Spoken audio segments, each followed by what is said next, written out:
You are looking at Julian's pronunciation guide, where we look at how to pronounce better some of the most mispronounced words in the world, like this other curious word, but how do you say what you're looking for today?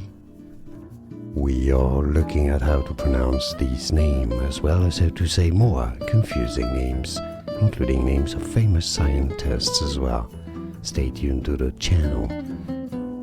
Korotkoff is how it's said in Russian. Korotkoff. Now in English it's normally said as Korotkoff. Korotkoff. It's easy, and now you know. More videos for you here to learn more. See you there. Thanks for watching.